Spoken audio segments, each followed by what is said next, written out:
नमस्कार दोस्तों, प्रमीला खत्री हिंदी क्लासेस में आपका स्वागत है। पिछले वीडियो में हमने वर्णमाला के स्वर और व्यंजनों के बारे में सीखा। आज मैं आपको बहुत ही महत्वपूर्ण और बढ़िया जानकारी दूंगी, जिसको जानना बहुत ही जरूरी है और यह आपके बहुत काम आने वाली जानकारी है। जैसा कि हमने पिछले वीडियो में स्वर और व्यंजनों के बारे में विस्तार से जानकारी ली और उसी तरह आज हम हिंदी व्याकरण की मात्राओं के बारे में विस्तार में जानेंगे और समझेंगे। मात्राएं एक ऐसा विषय है जो हिंदी लेखन के लिए बहुत ही जरूरी होता है। हिंदी में शब्दों की रचना से लेकर पदों की रचना तक हिंदी मात्राओं का इस्तेमाल किया जाता है। वैसे कुछ शब्द बिना मात्रा वाले होते हैं, लेकिन सभी शब्द बिना मात्रा के नहीं हो सकते हैं। हिंदी प्रभावशाली भाषा के लेखन के लिए हिंदी मात्राएं बहुत ही जरूरी होती हैं, इसलिए मात्राओं का ज्ञान होना बहुत ही जरूरी है। तो आज मैं आपको इस वीडियो में हिंदी की मात्राओं से संबंधित पूरी जानकारी विस्तार से दूंगी। चूंकि मात्राओं को हम विस्तार में सीखेंगे, तो मैंने इस विषय को टॉपिक को 2 पार्ट में बांट दिया है, जिसमें पहले भाग में हम मात्राएं क्या होती है, क्यों जरूरी है के बारे में समझेंगे और दूसरे भाग में मात्राएं कैसे इस्तेमाल यानी यूज की जाती हैं सीखेंगे। मात्राएं कितने प्रकार की होती हैं?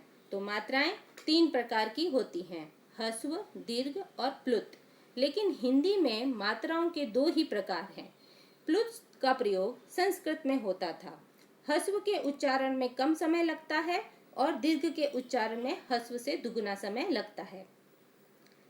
सीधे तौर पर कहें तो मात्रा स्वरों की सूचक होती है, जिनसे हमें यह पता चलता है कि व्यंजन में किस स्वर का प्रयोग हुआ है।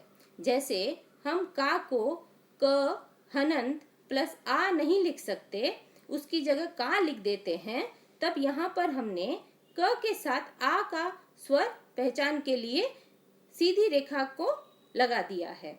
यानी यहाँ पर यह सीधी रेखा हमें आ स्वर की उपस्थिति का बोध कराती है।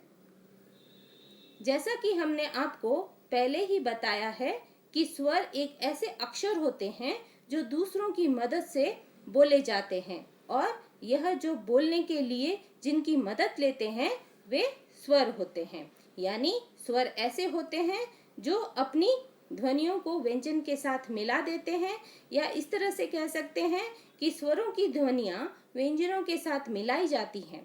अब इन स्वरों की ध्वनियों को पहचानने के लिए व्यंजनों में कौन से स्वर का इस्तेमाल किया गया है, उसके लिए मात्राएं बनाई गई हैं।